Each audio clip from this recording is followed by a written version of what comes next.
과거에는 서울이 움직이면 이 수도권 중에서도 경기 남부, 인천이 이게 그 시차가 한 6개월 정도밖에 안 났거든요.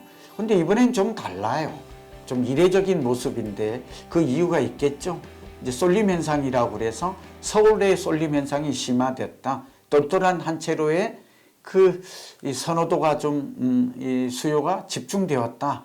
그리고 이런 것들은 소위 대체 불가능한 지역, 선호도가 높은 지역, 그리고 공급이 부족한 지역으로 쏠렸다. 이렇게 해석이 가능할 것 같아요. 이건 수요 공급 곡선에서도 이런 얘기가 잘 나오고 있어요. 그런데 경기도와 인천은 그럼 앞으로도 지금처럼 이렇게 뭐 완만한 상승, 강부합 정도만 유지될 것인가? 속이 타는 거죠. 집주인 입장에서는 도대체 집이 언제 오르는 거야.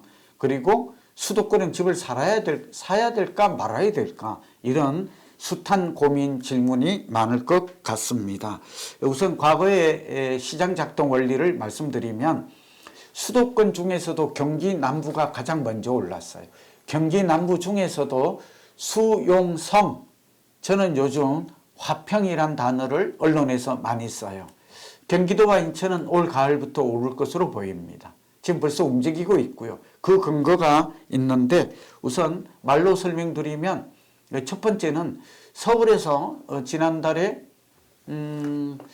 경기도로 이렇게 수도권으로 이렇게 투자를 한 특히 경기도 16만 명이 집을 산 걸로 나타나요. 그거는 서울에 전세 사는 사람이 경기도에 이미 집값이 오를 것을 대비해서 선제적으로 옮긴 거다. 이건 굉장히 잘한 걸로 보여져요. 잘한 행동이에요. 그러면 산다면 어떤 지역을 사야 될까? 이게 궁금하잖아요. 그거는 대도시 위주로 사야 돼요. 첫째는 서울과 가까운 지역 위주로 사야 돼요. 이거 굉장히 상식적이지만 지혜로운 선택의 기준이 돼요. 가까운 지역이 어디예요? 그것도 강남과 가까운 지역이 경기 남부예요. 과천이에요. 과천이 뜨는 이유는 서초구와 딱 붙어 있기 때문이에요. 강남구와. 그 다음에 판교가 올라요. 판교가 왜 올라와요? 여기에 업무지구도 있지만 중강남이라는 거예요. 또 분당은 왜 올라요? 분당은 1기 신도시 중에서 가장 중강남이라고 불렸고 강남 대체 신도시로 만든 게 분당이었잖아요. 그런데다가 노후 계획도시 진행이 좀 빠르게 되고 있잖아요. 그러니까 집값 상승 기대감이 높기 때문에 오르는 거다. 이렇게 볼 수 있어요. 두 번째 투자의 원칙 기준은 대도시부터 올라요. 대도시가 뭐죠? 인구 100만 이상인 도시부터. 이제 우리가 수용성이라고 그러는데 저는 수원 지역을 주목하라. 성남을 주목하라. 용인을 주목하라. 그 용인 중에서도 경부선을 따라서 움직인다는 건 다 아시죠. 그리고 안양이라든지 또 의왕, 시흥 이렇게 신안산선 주변으로도 꽤 오르거든요. 이런 또 신설 역세권 이런 지역들은 적어도 한 2년 정도를 보면 20, 30% 정도 오를 확률이 높다. 70%의 확률로 있다 하는 말씀을 좀 드립니다. 한번 이 그래프를 한번 볼게요. 잘 준비가 되어 있는데 서울에서 경기 지역으로 이동자 수가 지금 나와 있죠. 광명시로 많이 움직이고 있어요. 그러니까 광명이 움직이고 있다는 걸 알 수 있고요. 두 번째는 경기도 아파트 매매 가격 추이를 보면 올해 3월을 중심으로 해서 상승 추세가 아주 나타나고 있어요. 뚜렷해요. 인천시 한번 또 볼까요? 비슷해요, 모양이. 근데 아까 지금 경기도와 비교를 해보면 푹 꺼졌다가 여기 보면 3월부터 다시 또 쭉 올랐다가 지금 횡보하다가 약간 내리는 추세를 보이고 있죠. 인천이 예전보다 좀 서울과 동조화 현상이 좀 약해진 건 맞아요. 그러나 인천도 경기 남부가 먼저 오르고 나면 인천으로 오를 수 있어요. 인천 지역에서 가장 변화가 많을 지역은 역시 신도시, 송도나 청라가 되지 않을까 보여져요. GTX-B가 그동안 좀 주춤했거든요. 그런데 GTX-B가 다시 착공을 한다든지 좀 빨라질 가능성이 있거든요. 그래서 이제 월판선도 있고 뭐 그런 여러 가지 철도 같은 것들이 연결망이 갖추어져 있어서 인천도 올 가을에 급매물 위주, 그 다음에 분양 이런 것들은 경기 인천은 매수자 관점에서는 적극 내 집을 마련하는 관점에 보셔도 좋겠다. 부산 아파트도 보니까 어때요? 이것도 지금 3월에 바닥을 찍고 쭉 오르고 지금 숨고르기를 보이고 있거든요. 해운대, 수영구, 동래구 이런 지역은 전세가 약간 바닥 찍고 오르고 있고 매매 가격도 국지적 현상은 나타나고 있다. 부산 내년부터 오를 가능성이 있습니다. 저는 가능성은 한 50%에서 거의 70%로 봅니다. 그러니까 서울이 다시 주저앉지 않는 한, 그러니까 다시 서울이 주저앉으려면 환율에 따른 위기가 와야 된다고 그랬죠. 다시 한번 위기의 가능성은 30%다.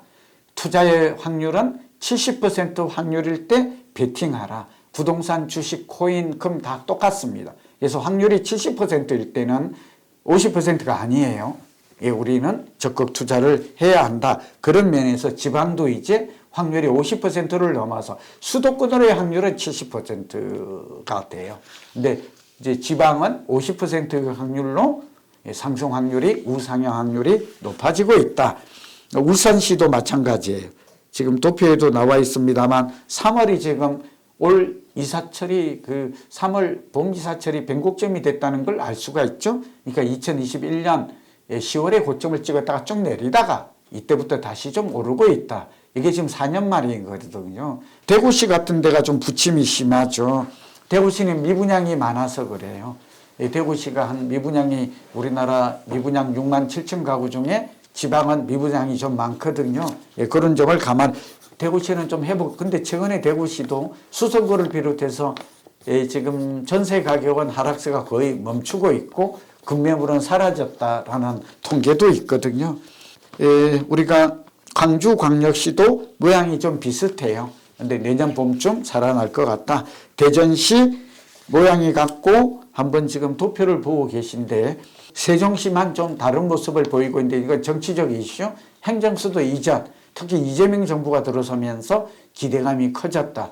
이제 세종시는 계속 완만하지만 상승세가 유지될 걸로 그렇게 저는 전망하고 있습니다. 자, 정리합니다. 이제 서울은 확실하게 다 올랐다. 그러니까 서울은 이제 많이 오른 지역을 추격 매수하는 것은 바람직하지 않지만 서울에 오르지 않는 지역이 있다면, 그러니까 대출을 6억 이하에서 자금력이 있다면 전월세 사는 것보다는 5년에서 10년 후를 내다볼 때, 슈퍼사이클을 볼 때 집을 사는 게 좋다. 그때까지 기다리지 말라. 서울은 그럴 여유가 없거든요. 그리고 대책이 나온다면 언제 나와요? 10월 23일 이전에 나옵니다. 그래서 그 나올 때를 기다릴 필요 없이 5년, 10년을 내다본 사람들은 저는 오히려 도심권과 한강벨트라든지 인기 지역은 사는 게 좋다. 내가 마음을 먹었다면 내 집 마련하는 게 좋다. 여러분도 그렇게 움직이는 게 나을 것으로 저는 판단하고 전망하고 있습니다.